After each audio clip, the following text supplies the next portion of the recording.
Hello नमस्कार साथियों, दूसरे सिविल क्लासेस में आप सब लोगों का स्वागत है, हार्दिक अभिनंदन है। साथ ही साथ संकलन बैच के आलोक में भी आप सब लोगों का स्वागत है, हार्दिक अभिनंदन है। जैसा कि मेरे प्यारे साथियों आप भली भांति परिचित हैं कि संकलन बैच के आलोक में भारतीय राज्य व्यवस्था के संदर्भ में हम लोगों ने अध्ययन और अध्यापन के कार्यों को प्रारंभ किया हुआ है। और फिलहाल हमारा जो अभी करंट में डिस्कशन चल रहा है, आपके पाठ्यक्रम में एक शब्दावली का जिक्र हुआ था कि भारतीय संविधान की विशेषताएं। तो भारतीय संविधान की विशेषताएं जैसी शब्दावली को अपनाते हुए हम लोग अभी अपनी कक्षाओं में क्या व्यवहार को अपनाए हुए हैं। देखिएगा, भारतीय संविधान की विशेषताओं में अभी जो हमारा प्रभावशाली कारक है जिसको हमने कक्षाओं में चर्चा का मुख्य विषय बनाया हुआ है, तो आप उसे कहेंगे संघात्मक व्यवस्था। और संघात्मक व्यवस्था को लेकर के ऑलरेडी क्या है, 2 प्रकार की कक्षाओं का प्रॉपर प्रेजेंटेशन आपके समक्ष हो चुका है। ठीक है, हमने पहले आपको बताया होगा कि मामला अगर भारतीय संविधान की विशेषताओं का है तो कुछ ऐसे डोमिनेंट फैक्टर्स आपके सामने आएंगे जहां पर आपको अपनी चर्चा को थोड़ा गहराई में लेकर के जाना पड़ेगा। आप बहुत ज़्यादा क्या है, जल्दबाजी भरा व्यवहार आप लोग करके नहीं चलेंगे। जैसा आपके परीक्षा की डिमांड है बिल्कुल उसी हिसाब से क्या है, वैल्यूज को आपको कैलकुलेट करके चलना पड़ेगा। अब देखिएगा, आज की चर्चा का जो मुख्य मुद्दा रहेगा वो रहेगा कि मान लीजिए अगर सवाल इस बात पर आधारित हो जाता है कि संघात्मक व्यवस्था की मुख्य विशेषताएं क्या हैं, यानी कि संघात्मक व्यवस्था की जो आपकी मुख्य विशेषताएं हैं अगर उन पर आधारित होकर के आपकी परीक्षा में सवाल आपसे पुटअप किया जाता है तो फिर आपको किस प्रकार से अपने आप को तैयार किए जाने की आवश्यकता है। और ऑलरेडी आप लोगों की परीक्षाओं में अलग अलग प्रकार से इस सवाल को आपके सामने रखा भी गया है कि संघात्मक व्यवस्था की जो मुख्य विशेषताएं हैं उनको अपना करके किसी भी प्रकार की कोई लैंग्वेज आपके सामने वो देने का प्रयास करेगा और उसी लैंग्वेज के बिहाफ पे क्या है, वहां पर आपको अपने व्यवहार को स्थापित भी करना होगा। तो मैंने एक क्लास में आपको बताया होगा कि अगर कभी भी संघात्मक व्यवस्था की विशेषताएं आपको बतानी हो तो फिर आपका व्यवहार किस प्रकार का आ जाना चाहिए, यानी कि आपका व्यवहार कुछ इस प्रकार का आ जाना चाहिए कि सबसे पहले तो आपको अपने आप को यह बता करके चलना पड़ेगा कि हम जब संघात्मक व्यवस्था की मुख्य विशेषताओं पर चर्चा करते हैं तो हमें मूल संघात्मक व्यवस्था को अपनाना पड़ता है। और देखिएगा, जो मूल संघात्मक व्यवस्था है ये ना तो भारत की संघात्मक व्यवस्था है और ना ही कनाडा की संघात्मक व्यवस्था है और ना ही किसकी है, ऑस्ट्रेलिया की संघात्मक व्यवस्था है। अगर आप मूल संघात्मक व्यवस्था का संदर्भ लेने का प्रयास करेंगे तो आपका जुड़ाव फिर कहां पर हो जाना चाहिए, आपका जुड़ाव यूएसए की तरफ आ जाना चाहिए। यानी कि सबसे पहले तो आप लोग अपने आप को यहां पर सिखा करके चलेंगे कि अगर सवाल इस बात पर आधारित आ जाता है कि हमें संघात्मक व्यवस्था की विशेषताएं हमको बता के चलनी है तो संघात्मक व्यवस्था की विशेषताओं के रिगार्डिंग जो आपका व्यवहार यहां पे आ जाना चाहिए, आपको मूल संघात्मक व्यवस्था को कैलकुलेट करके चलना पड़ेगा। और जैसे कि हम आपको बताने का प्रयास कर रहे हैं कि मूल संघात्मक व्यवस्था आपको कहां मिलेगी, आपको यूएसए के अंदर आपको मिलेगी, है ना। यानी कि यूएसए के बाहर जो तमाम प्रकार की संघात्मक व्यवस्थाएं आपको नजर आती हैं उन तमाम प्रकार की संघात्मक व्यवस्थाओं को आधार बना करके आप इतना कहने का प्रयास अवश्य करेंगे कि यूएसए की संघात्मक व्यवस्था से ऐसी संघात्मक व्यवस्थाओं ने कुछ ना कुछ सीखने का प्रयास किया है ना। लेकिन जब मामला केवल इस बात पे आ जाए कि आपको संघात्मक व्यवस्था की मुख्य विशेषताएं वहां पर बता करके आनी पड़ेंगी तो फिर आपको किसका रेफरेंस लेकर चलना पड़ेगा, आपको मूल संघात्मक व्यवस्था का रेफरेंस लेकर के चलना पड़ेगा। और उसी हिसाब से यहां पर क्या है, आपका प्रॉपर डिस्कशन आ भी जाना चाहिए। कुल मिलाकर के आज की चर्चा का जो मुख्य विषय वस्तु रहेगा उसमें आपको क्या बता के चलना है भाई, उसमें आपको बताना है संघात्मक व्यवस्था की विशेषताएं। ये क्या रहेगा, ये आपका मुख्य हेडिंग रहेगा, संघात्मक व्यवस्था की विशेषताएं, संघात्मक व्यवस्था की विशेषताएं। ठीक है, संघात्मक व्यवस्था की विशेषताएं, ये क्या बन जाता है यहां पर आपका, ये आपका एक मेन टॉपिक हमने बना लिया है, संघात्मक व्यवस्था की विशेषताएं। अब देखो, जैसे ही हम संघात्मक व्यवस्था का रेफरेंस लेने की बात करते हैं तो मैंने पहले भी आपको बताया होगा कि संघात्मक व्यवस्था की एक अनिवार्यता बिल्कुल शुरुआत में आपको लेकर के चलनी पड़ती है। और संघात्मक व्यवस्था की जो अनिवार्यता बिल्कुल शुरुआत में आपको लेकर के चलनी पड़ती है, उसमें आप क्या कहने का प्रयास करते हैं? तो मेरे प्यारे साथी क्या कहने का प्रयास करेंगे कि संघात्मक व्यवस्था में क्या मिलेगा? शक्तियों का विभाजन आपको मिलेगा। संघात्मक व्यवस्था में क्या मिलेगा? शक्तियों का विभाजन आपको मिलेगा। तो आप यहां पर यह भी कहने का प्रयास करेंगे कि शक्तियों के विभाजन का जो मामला है यह संघात्मक व्यवस्था की एक अनिवार्यता तो है ही, साथ ही साथ आप यह भी कह सकते हैं कि शक्तियों का जो विभाजन मिलता है आपको, यह संघात्मक व्यवस्था की, यह क्या रहेगी? यह संघात्मक व्यवस्था की एक विशेषता भी है। संघात्मक व्यवस्था की एक विशेषता भी, संघात्मक व्यवस्था की एक विशेषता भी, यह भी आपको कहने का यहां पे क्या है भाई? मौका मिल जाता है। और जैसा कि हम भलीभांति जानते हैं, ऑलरेडी हमने अलग अलग प्रकार के कक्षाओं में इस पर डिस्कशन किए हैं कि शक्तियों का विभाजन संघात्मक व्यवस्था में जो आप लेकर के चलते हैं, तो आप एक और क्या लेके चलते हैं? एक और आप केंद्र लेके चलते हैं, और एक और आप क्या लेके चलते हैं? राज्य रूपी इकाइयां आप लेके चलते हैं। एक और आप क्या लेके चलते हैं? केंद्र। और एक और आप क्या लेके चलते हैं? राज्य रूपी इकाइयां क्या है? आप लेकर के चलते हैं। राज्य रूपी इकाइयां क्या है? आप लेकर के चलते हैं। अब आपको यहां पर यह भी नोट डाउन करके चलना पड़ेगा कि अगर आपको संघात्मक व्यवस्था की विशेषताएं बतानी है ना, तो आपको क्या है? मूल संघात्मक व्यवस्था का, मूल संघात्मक व्यवस्था का, मूल संघात्मक व्यवस्था का अध्ययन, मूल संघात्मक व्यवस्था का अध्ययन आपके लिए क्या हो जाता है भाई? जरूरी हो जाता है। कभी ऐसा करके मत आ जाना कि भारतीय संघात्मक व्यवस्था को आधार बना करके वहां पर आप क्या संघात्मक व्यवस्था की विशेषताएं बताने का प्रयास करेंगे। हाँ, अगर सवाल में बिल्कुल पूरा ओपन वे में कहा गया है कि भारतीय संघात्मक व्यवस्था की विशेषताओं के बारे में आपको बात करनी है, तब तो आप भारतीय संघात्मक व्यवस्था का ही रेफरेंस लेकर के चलेंगे। लेकिन अगर उसने संघात्मक व्यवस्था को कैटेगराइज नहीं किया है, तो इसका मतलब क्या है कि सवाल किस पर आधारित होगा? सवाल मूल संघात्मक व्यवस्था पर आधारित होगा। और मूल संघात्मक व्यवस्था आपको कहां लेकर के चलनी है?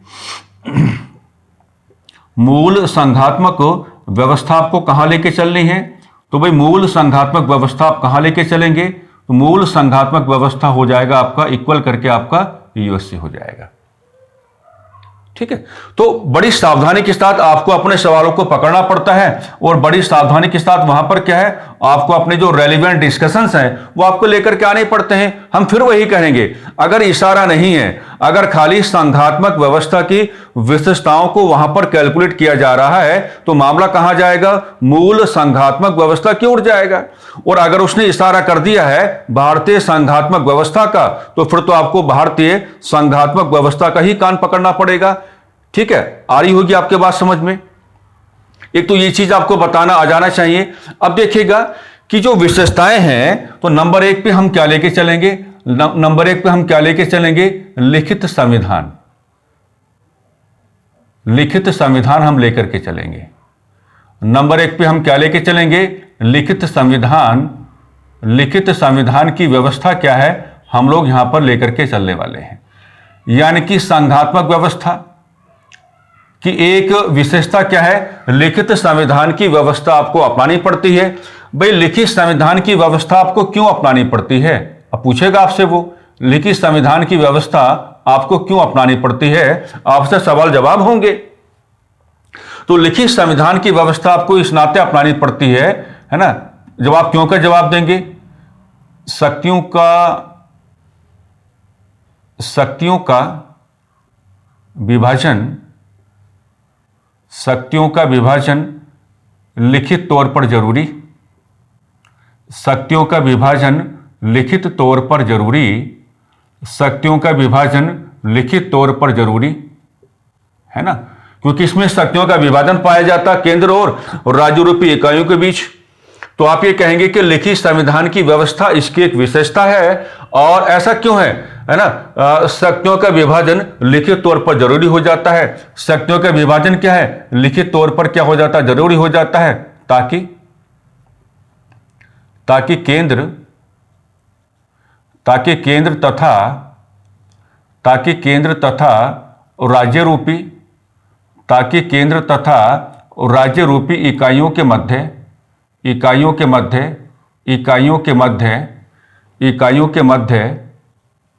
संघर्ष की स्थिति पैदा ना हो,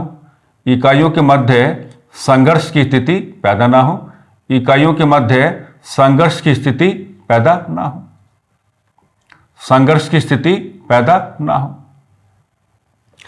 तो ये मामला आपको सवालों में कई बार मिलता है। बहुत बार ये सवाल आया है कि जब आपसे पूछा जाएगा कि संघात्मक व्यवस्था की विशेषताओं के बारे में आपको चर्चाएं करके चलनी है, तो तरीका तो हमने आपको बता दिया है।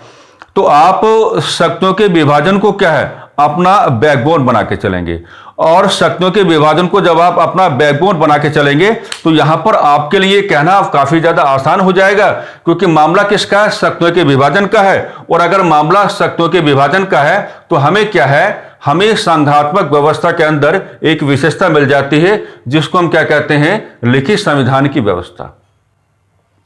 क्योंकि जो शक्तियों के विभाजन का मामला केंद्र और राज्य रूपी इकाइयों के मध्य है, इसके लिए आपको क्या है कि शक्तियों के विभाजन का व्यवस्थित प्रयोग हो पाए, शक्तियों का विभाजन व्यवस्थित तरीके से हो पाए, इसके लिए आपको संविधान जैसे दस्तावेज की आवश्यकता तो पड़ती ही पड़ती है। लेकिन जो शक्तियों के विभाजन का मामला है आप उसको लिखित तौर पर दिखाएंगे ताकि केंद्र तथा राज्य रूपी इकाइयों के मध्य संघर्ष ना पनपे, ताकि केंद्र तथा राज्य रूपी इकाइयों के मध्य क्या है, संघर्ष ना पनपे, ताकि केंद्र तथा राज्य रूपी इकाइयों के मध्य संघर्ष ना पनपे। एक चीज यहीं पर जोड़ के चलते हैं, संघर्ष ना पनपे, है ना। अब देखो ये जो आपका संघर्ष आपको यहां पर मिला है, ये जो आपको यहां पर संघर्ष मिला है, तो एक बात हमेशा याद रखना, फंसाएगा आपको यहां पर कि केंद्र और एक तरफ तथा और राज्य रूपी इकाइयों के मध्य, केंद्र तथा और राज्य रूपी इकाइयों के मध्य, केंद्र तथा राज्य रूपी इकाइयों के मध्य और राजनीतिक संघर्ष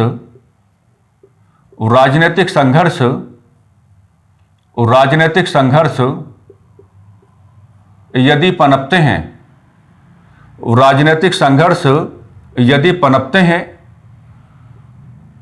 तब संघात्मक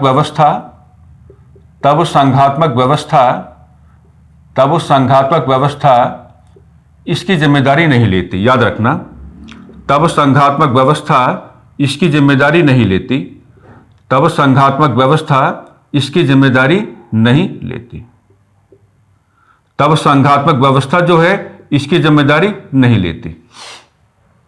यानी कि अगर केंद्र तथा राज्य रूपी इकाइयों के मध्य राजनीतिक संघर्ष पनपते हैं तो संघात्मक व्यवस्था को इस बात से कोई भी लेना देना नहीं है। तो संघात्मक व्यवस्था को किस बात से लेना देना है, तो लेना देना किस बात से होगा कि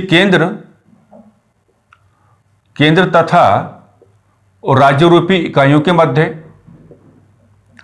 केंद्र तथा राज्य रूपी इकाइयों के मध्य, केंद्र तथा राज्य रूपी इकाइयों के मध्य, केंद्र तथा राज्य रूपी इकाइयों के मध्य संवैधानिक संघर्ष, केंद्र तथा राज्य रूपी इकाइयों के मध्य यदि संवैधानिक संघर्ष पनपते हैं, संवैधानिक संघर्ष पनपते हैं, तब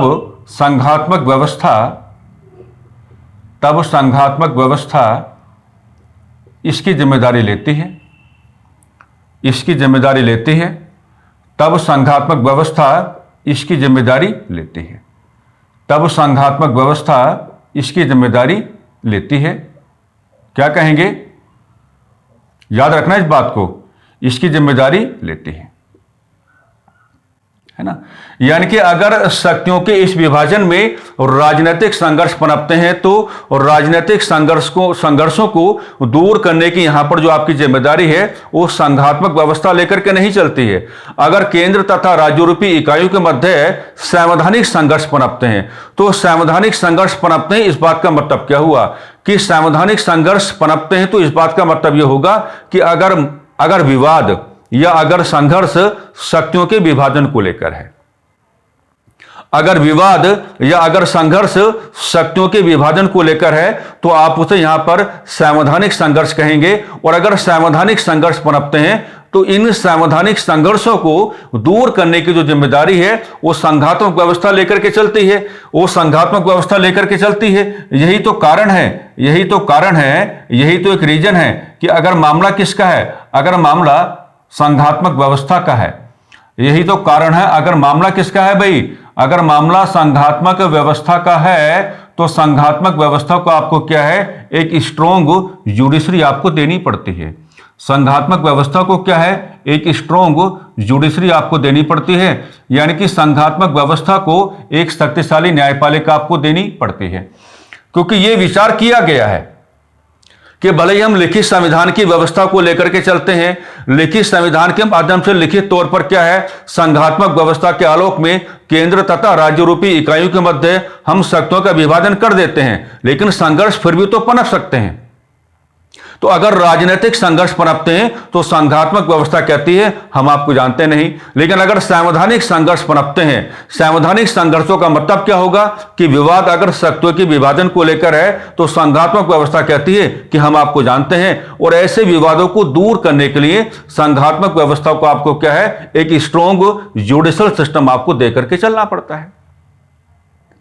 आप दुनिया की किसी भी संघात्मक व्यवस्था का कान पकड़ के देख लो, अगर आप दुनिया की किसी भी संघात्मक व्यवस्था का कान पकड़ के देखोगे तो वहां की न्यायपालिका आपको कमजोर स्थिति में नजर नहीं आएगी। वहां की न्यायपालिका आपको क्या है, एक स्ट्रॉन्ग मैकेनिज्म के रूप में क्या है, आपके सामने आता है। तो जल्दबाजी नहीं करनी है, परीक्षा तभी निकलेगा, है ना, परीक्षा तभी निकलेगा। इन्वायरमेंट बहुत ज्यादा बदल गया है ना। हाथ जोड़ लो किसके, यूकेपीएससी के, कि अच्छी बात है कि आप हमारा पेपर करा रहे हो।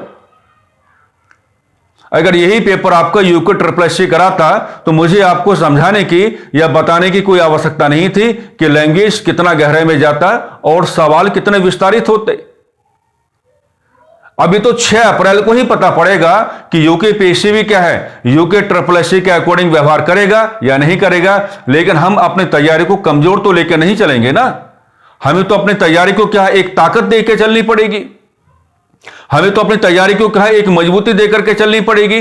तो इसी नाते हमने इस बिंदु को बड़े ठहराव के साथ आपको कराया है। हम अगर चाहते तो तमाम प्रकार की विशेषताएं इसी ड्राफ्टिंग में एक एक करके यहां पर लिख करके आपको दिखा सकते थे और आपको कह देते कि भैया इनको देख लेना। लेकिन मामला वैसा नहीं है, आपको पूरा समझाने का प्रयास हम लोग कर रहे हैं और अच्छे से आपको हर प्रकार की जो वैल्यू है वो समझाने की कोशिश की जा रही है।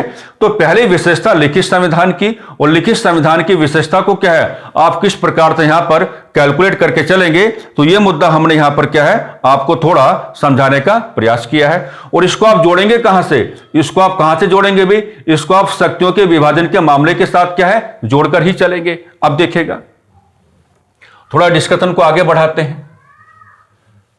प्रॉपर नोट्स आप बना करके चलेंगे। नोट्स बनाने में किसी प्रकार की कोई कंजूसी आपको नहीं करनी है और होनी भी नहीं चाहिए।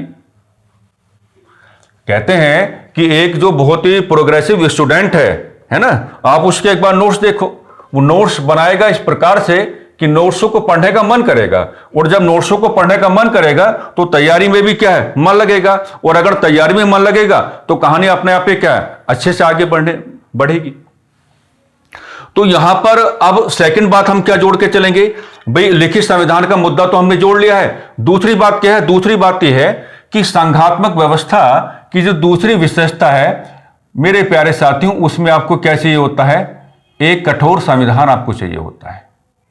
एक कठोर संविधान आपको चाहिए होता है, एक कठोर संविधान आपको चाहिए होता है। आपको क्या चाहिए होता है, एक कठोर संविधान आपको चाहिए होता है कि नहीं।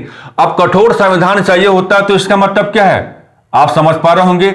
इसका मतलब क्या है कि अगर ऐसे संविधान में आप संशोधन करने की बात करेंगे, ऐसे संविधान में अगर आप संशोधन करने की बात करेंगे तो संशोधन कैसे होगा, वो विशेष बहुमत के माध्यम से होगा।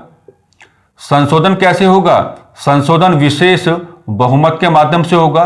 संशोधन कैसे होगा भी, विशेष बहुमत के माध्यम से होगा। तो कुल मिलाकर के हम कह सकते हैं कि संशोधन जो है वो करना क्या होगा, संशोधन करना क्या हो जाएगा, वो क्या होगी, एक कठिन प्रक्रिया मानी जाएगी। वो क्या होगी, एक कठिन प्रक्रिया मानी जाएगी। तो जो आपकी मूल संघात्मक व्यवस्था है, यानी कि जो आपकी यूएसए की संघात्मक व्यवस्था है, तो यूएसए की संघात्मक व्यवस्था को फॉलो करते हुए आप बड़े प्यार के साथ यहां पर क्या बताओगे, तो आप बड़े प्यार के साथ यहां पर यह बतला करके चलोगे कि एक कठोर संविधान की आपको आवश्यकता पड़ेगी। और अगर कठोर संविधान की आपको आवश्यकता पड़ेगी तो इसका मतलब क्या हुआ कि ऐसे संविधान में संशोधन करने के लिए आपको विशेष बहुमत यानी कि स्पेशल मेजोरिटी की आवश्यकता पड़ेगी। और अगर आपको स्पेशल मेजोरिटी की आवश्यकता पड़ेगी तो इसका मतलब क्या है कि ऐसे संविधान को संशोधित करना क्या है, एक कठिन प्रक्रिया माना जाएगा, एक कठिन प्रक्रिया माना जाएगा। अब पहले मुद्दा ये जोड़ते हैं कि ऐसा क्यों। पहले मुद्दा यहां पर ये जोड़ के चलते हैं कि ऐसा क्यों, ऐसा क्यों, याद रखना ऐसा क्यों। तो पहले मुद्दा जब आप ये जोड़ के चलेंगे कि भाई यहां पर ऐसा क्यों है, ऐसा इस नाते है ताकि शक्तियों के विभाजन का धरातल, ताकि शक्तियों के विभाजन का धरातल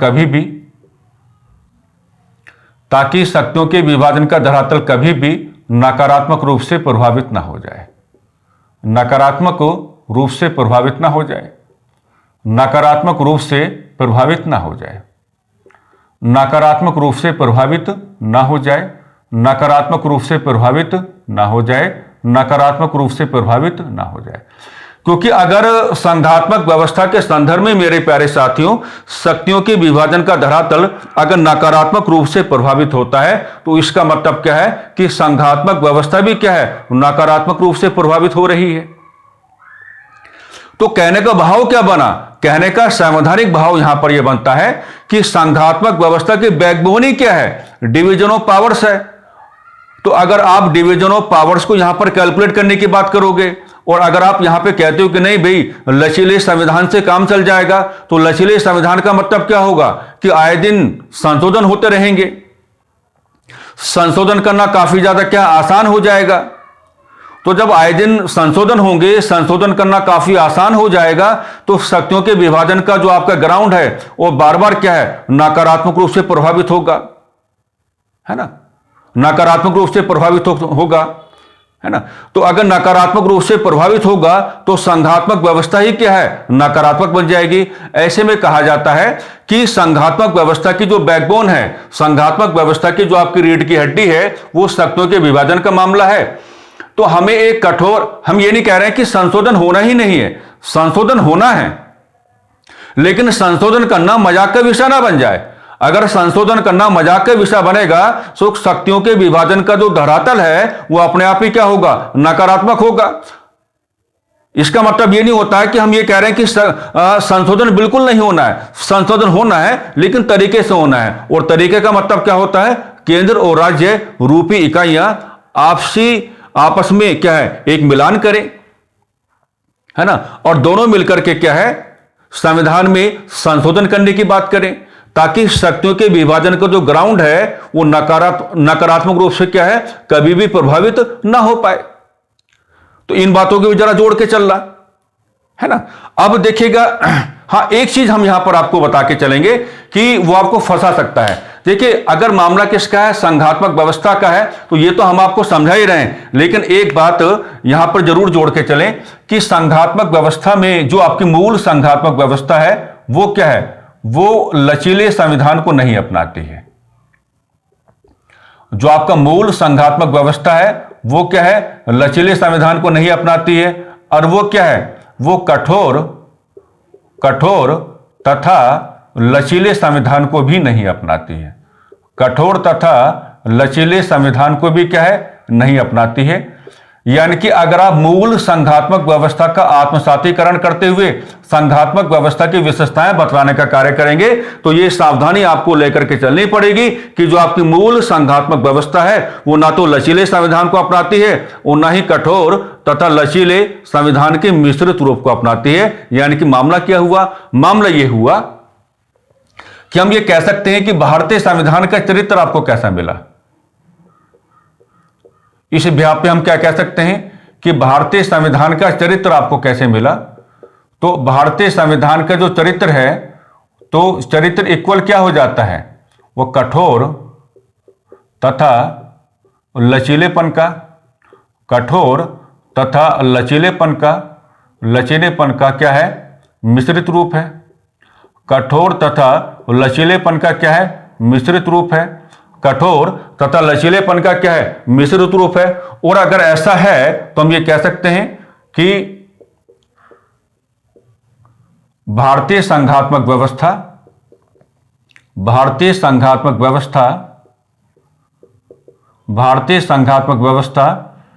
अपने इस चरित्र के आधार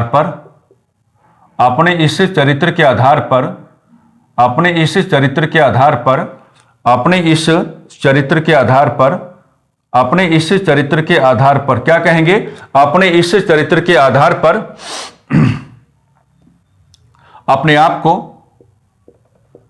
अपने आप को मूल संघात्मक व्यवस्था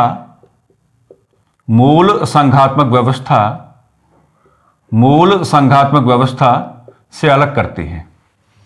मूल संघात्मक व्यवस्था से अलग करती है। मूल संघात्मक व्यवस्था से क्या है, अलग करती है। मूल संघात्मक व्यवस्था से क्या है भाई, अलग करती है।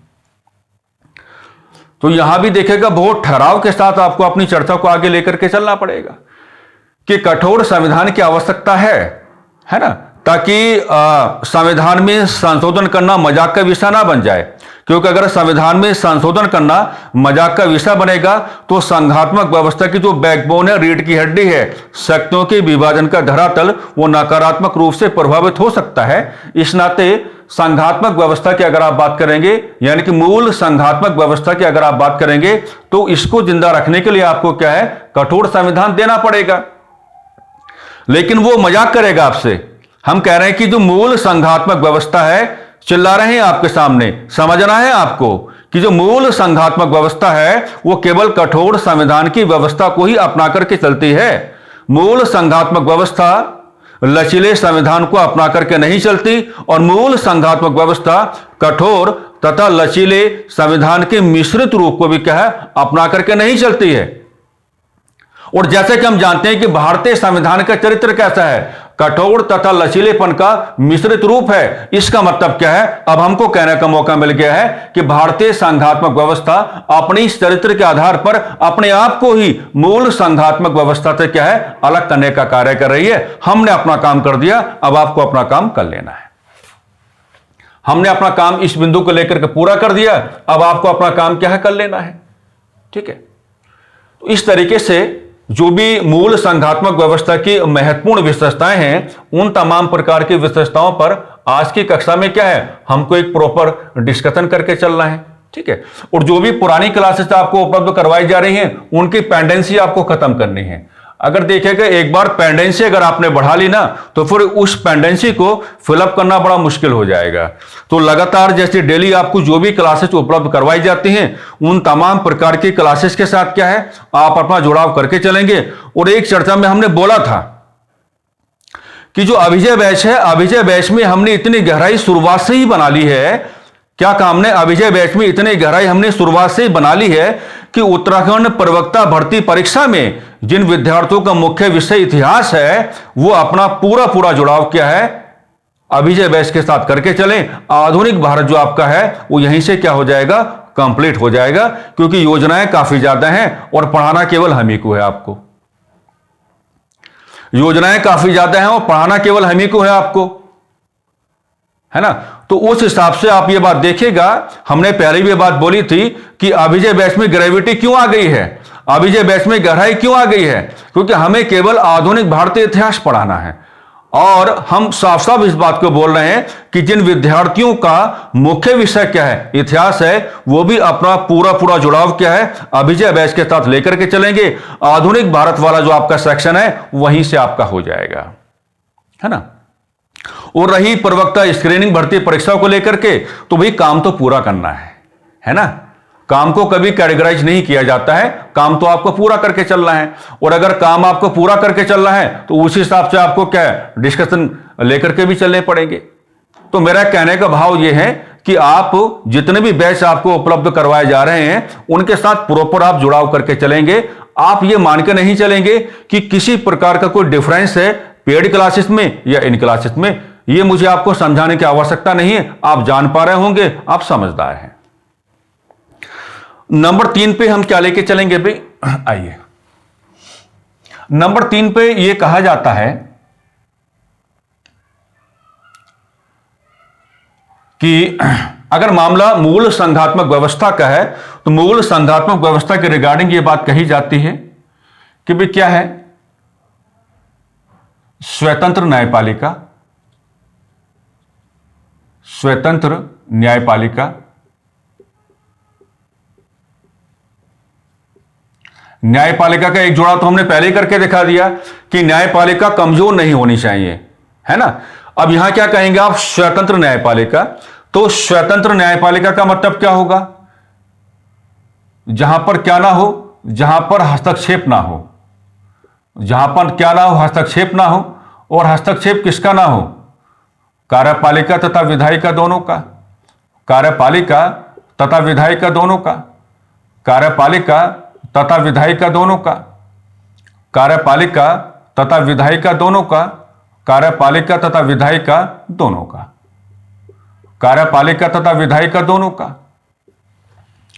यानी कि स्वतंत्र न्यायपालिका एक ऐसी न्यायपालिका को कहा जाता है जहां पर न्यायिक क्षेत्र में कार्यपालिका और विधायिका का अनावश्यक हस्तक्षेप आपको ना मिले, अनावश्यक हस्तक्षेप आपको ना मिले।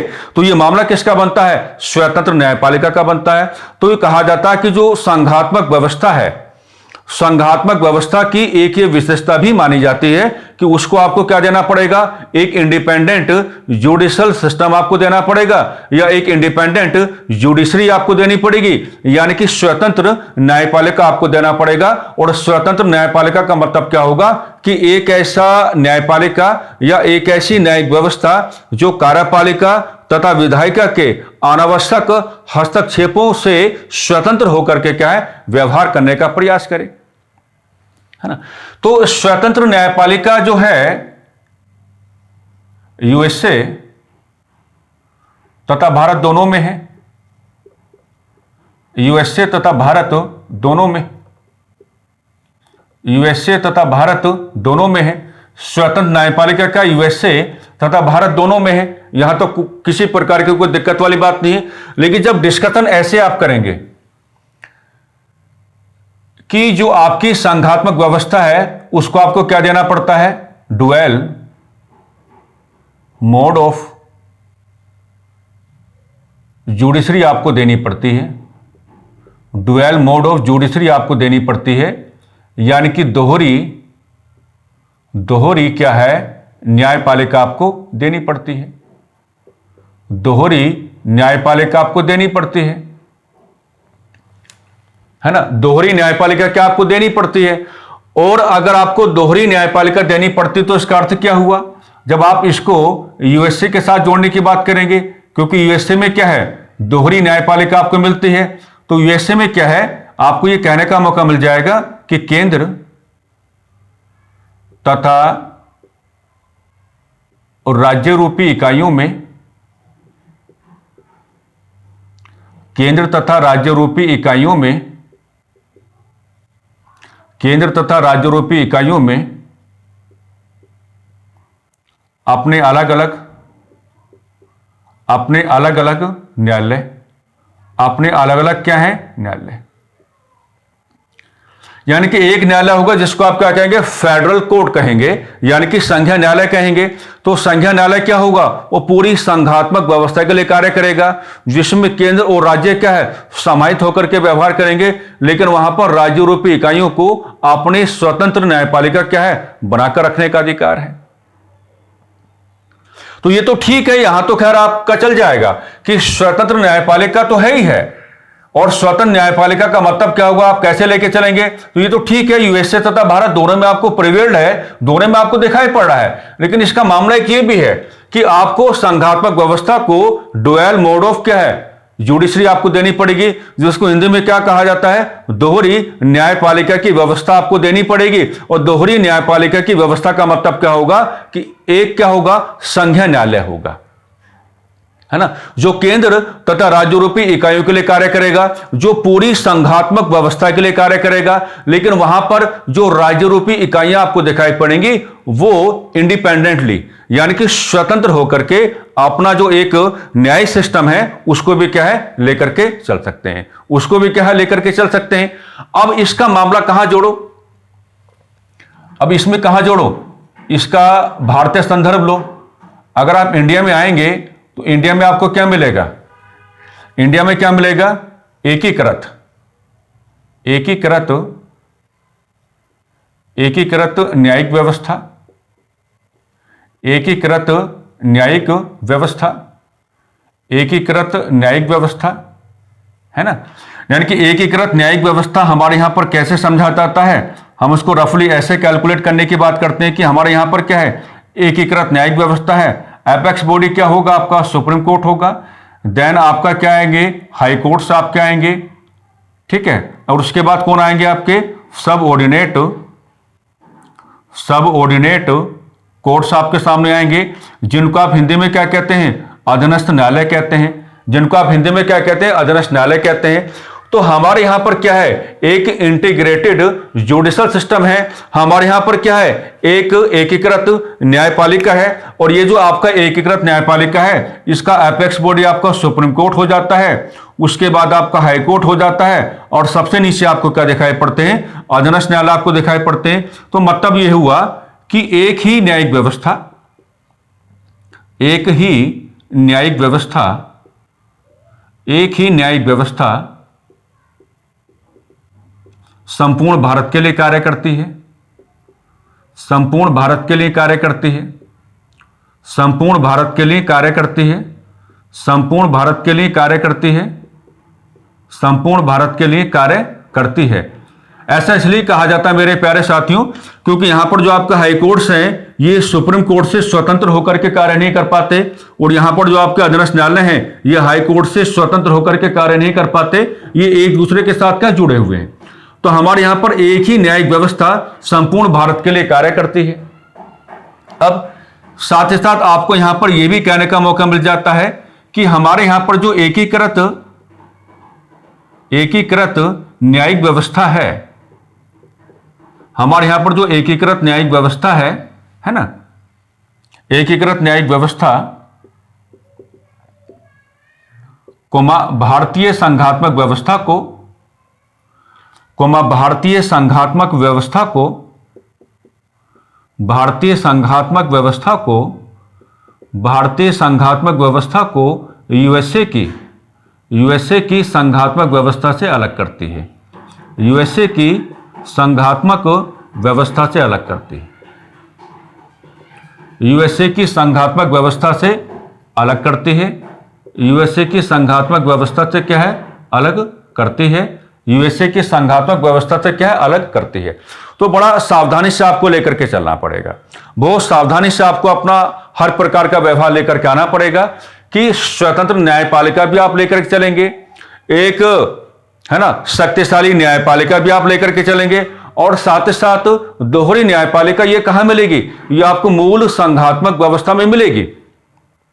लेकिन क्योंकि हम भारतीय संदर्भ भी साथ ही साथ जोड़ के चल रहे हैं, तो अगर हम भारतीय संदर्भ भी साथ ही साथ जोड़ के चल रहे हैं तो भारत में तो आपको क्या है मामला कुछ और मिलता है। भारत में आपको क्या मिलता है, एकीकृत न्यायिक व्यवस्था आपको मिलता है, भारत में क्या मिलता है, एकीकृत न्यायिक व्यवस्था आपको मिलती है।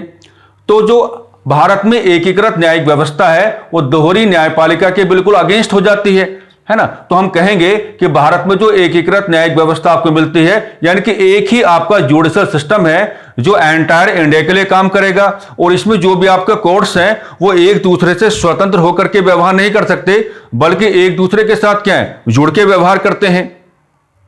तो कहने का भाव क्या बना कि इंडिया में जो आपके इंटीग्रेटेड जुडिशल सिस्टम आपको दिखाई पड़ता है, इट इज जस्ट अगेंस्ट किसके, यूएसए का जो आपका फेडरल सिस्टम है वहां की संघात्मक व्यवस्था के क्या है बिल्कुल अगेंस्ट होकर के क्या है व्यवहार कर रहा है। ठीक है, तो समझना बात को कि हमने इस बिंदु को लेकर के क्या आपको समझाने का प्रयास किया है। अब देखिएगा 4 तक हम लोग पहुंच गए हैं, थोड़ा आगे बढ़ाते हैं डिस्कशन को। आइए,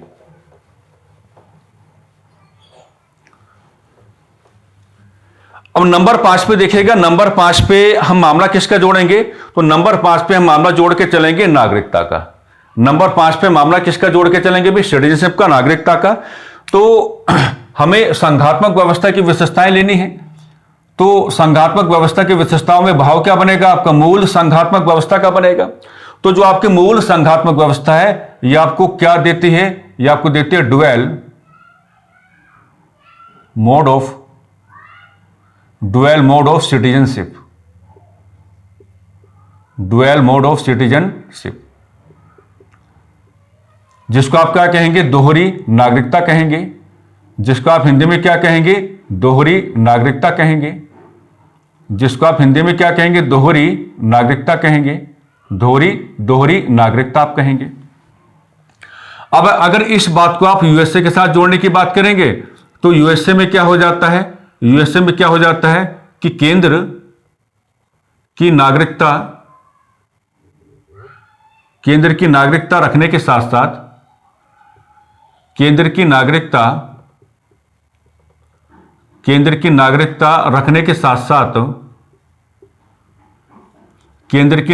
रखने के साथ साथ राज्यों की नागरिकता भी रखने का अधिकार। राज्यों की नागरिकता भी रखने का अधिकार। राज्यों की नागरिकता भी रखने का अधिकार।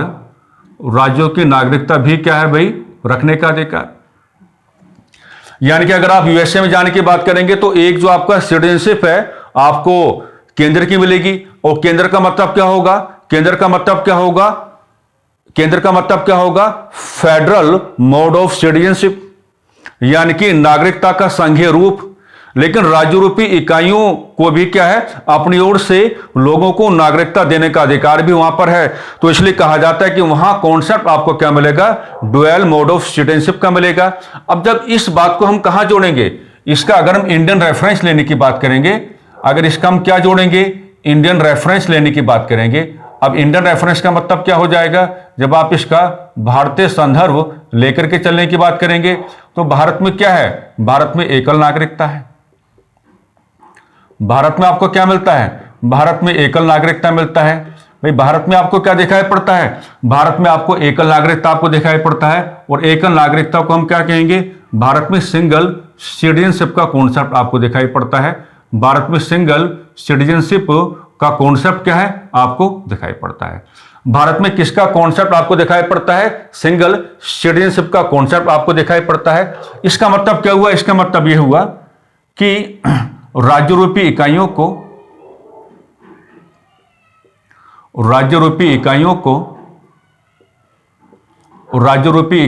अलग से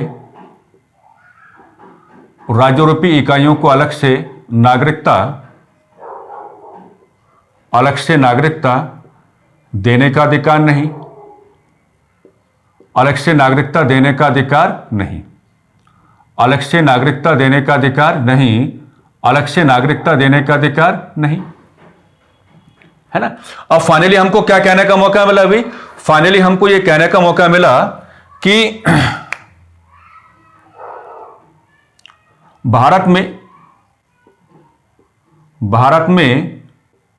एकल नागरिकता का प्रावधान, भारत में एकल नागरिकता का प्रावधान, कोमा भारतीय संघात्मक व्यवस्था को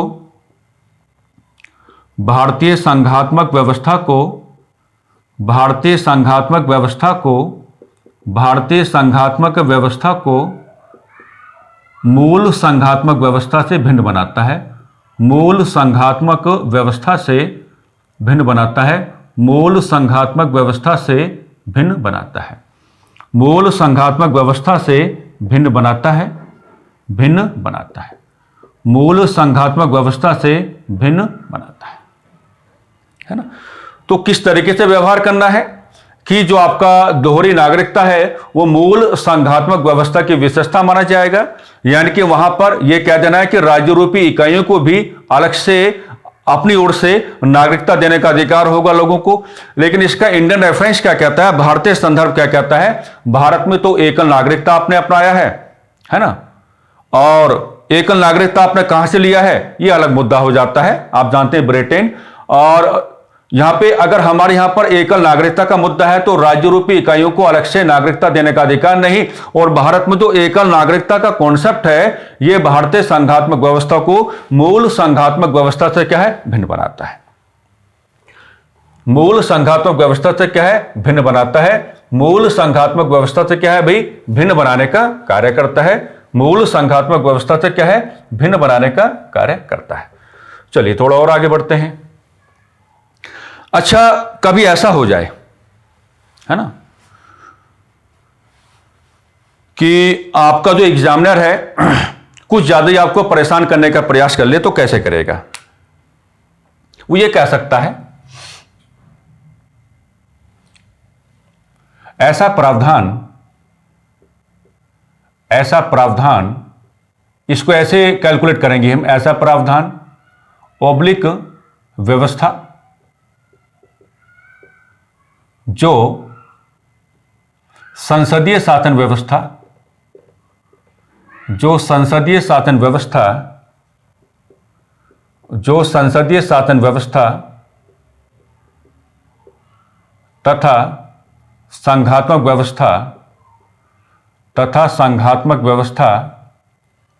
तथा संघात्मक व्यवस्था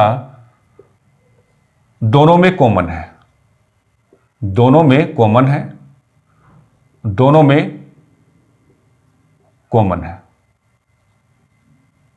नंबर 6 पे आप इसको डिस्कस कर रहे हैं, यानी कि ऐसा प्रावधान या ऐसी व्यवस्था, हमने इसको जोड़ कहां दिया है क्योंकि कई बार परेशानी होती है।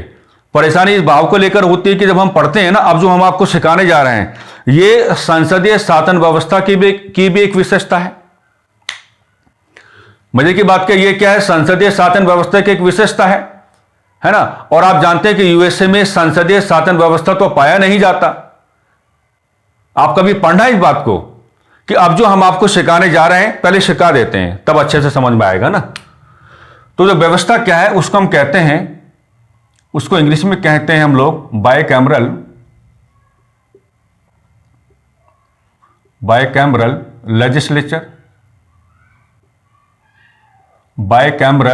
लेजिस्लेचर, और जिसको हिंदी में क्या कहा जाता है, द्विसदनात्मक विधायिका। जिसको हिंदी में क्या कहा जाता है, द्विसदनात्मक विधायिका। द्विसदनात्मक विधायिका यानी कि विधायिका के आपको क्या मिलते हैं, विधायिका के 2 सदन आपको मिलते हैं, है ना। यानी कि विधायिका के 2 सदन आपको मिलते हैं, विधायिका के 2 सदन आपको मिलते हैं। और विधायिका के 2 सदन आपको किस रूप में मिलते हैं, है ना। तो एक सदन को आप क्या कहते हैं, उच्च सदन कहते हैं। एक सदन को आप क्या कहते हैं, उच्च सदन कहते हैं। और एक सदन को आप क्या कहते हैं, निम्न सदन कहते हैं। एक सदन को आप उच्च सदन कहते हैं और एक सदन को आप क्या, निम्न सदन कहते हैं। तो ये प्रावधान एक ऐसा प्रावधान है जो संसदीय शासन व्यवस्था की भी एक रीढ़ की हड्डी माना जाता है। यह संसदीय शासन व्यवस्था की क्या है, एक बड़ी विशेषता माना जाता है। कहते हैं कि संसदीय शासन व्यवस्था में बायकैमरल लेजिस्लेचर का होना जरूरी है, यानी कि विधायिका के 2 सदन होने जरूरी हैं। और किस रूप में होने जरूरी हैं, एक आपका अपर हाउस होगा, एक आपका क्या होगा, लोअर हाउस होगा। लेकिन यूएसए में संसदीय शासन व्यवस्था तो है ही नहीं। क्या कहा, यूएसए में संसदीय शासन व्यवस्था तो है ही नहीं, है ना। और अगर यूएसए में संसदीय शासन व्यवस्था नहीं है लेकिन वहां द्विसदनात्मक विधायिका तो आपको मिलती है ना। वहां पर आपको क्या है, बायकैमरल लेजिस्लेचर तो वहां पर आपको दिखाई पड़ता है। तो वहां जो बायकैमरल लेजिस्लेचर का कॉन्सेप्ट है वो संसदीय शासन व्यवस्था के अकॉर्डिंग कैलकुलेट नहीं होता, बल्कि मूल संघात्मक व्यवस्था के अकॉर्डिंग कैलकुलेट होता है। यानी कि ये एक ऐसा प्रावधान है जो संसदीय शासन व्यवस्था के अंतर्गत भी आपको दिखाई पड़ेगा, और ये एक ऐसा प्रावधान है जो संघात्मक शासन व्यवस्था के अंतर्गत भी आपको दिखाई पड़ेगा। इसी नाते अगर कोई चुनौतीपूर्ण मुद्दा बन जाए, क्या देखिए निम्न में से ऐसा कौन सा प्रावधान है जो संसदीय शासन व्यवस्था तथा संघात्मक व्यवस्था दोनों में कॉमन है, तो दोनों में कॉमन ग्राउंड क्या मिलेगा आपको, बाइकैमरल लेजिस्लेचर मिलेगा। यानी कि द्विसदनात्मक विधायिका जो है ये दोनों का क्या माना जाता है भाई, कॉमन ग्राउंड माना जाता है। बात को समझ जाना, क्योंकि अगर आप संसदीय शासन व्यवस्था को कैलकुलेट करने की बात करोगे, वही हम आपको सिखा रहे हैं, तो संसदीय शासन व्यवस्था में द्विसदनात्मक विधायिका इसकी एक रीढ़ की हड्डी या मजबूत विशेषता बताई जाती है। लेकिन आप जानते हैं कि यूएसए में संसदीय शासन व्यवस्था तो नहीं है, लेकिन वहां पर द्विसदनात्मक विधायिका का मुद्दा मिलेगा। अपर हाउस और लोअर हाउस दोनों आपको वहां पे मिलेंगे। तो वहां जो आपका द्विसदनात्मक विधायिका कहां पर, यूएसए में, ये क्या है, ये वहां संसदीय शासन व्यवस्था के अकॉर्डिंग कैलकुलेट नहीं होती है, बल्कि क्या है, संघात्मक व्यवस्था के अकॉर्डिंग क्या है, कैलकुलेट होती है ना। अब इस मुद्दे का अगर आपको भारतीय रेफरेंस बताना पड़े, समझ जाना, भारतीय रेफरेंस अगर आपको बताना पड़े, अगर आप यहां पर इंडियन रेफरेंस जोड़ के चलने की बात करेंगे, इंडियन रेफरेंस, अगर आप इंडियन रेफरेंस जोड़ने की बात करेंगे तो देखिए भारत में क्या है, द्विसदनात्मक विधायिका है। भारत में द्विसदनात्मक विधायिका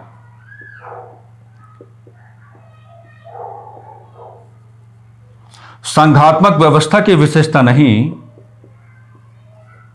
संघात्मक व्यवस्था की विशेषता नहीं, संघात्मक व्यवस्था की विशेषता नहीं भारत में यह कहना है आपको, बल्कि संसदीय शासन व्यवस्था की विशेषता है, बल्कि संसदीय शासन व्यवस्था की विशेषता है, बल्कि संसदीय शासन व्यवस्था की विशेषता है, बल्कि संसदीय शासन व्यवस्था की क्या है, विशेषता है ना।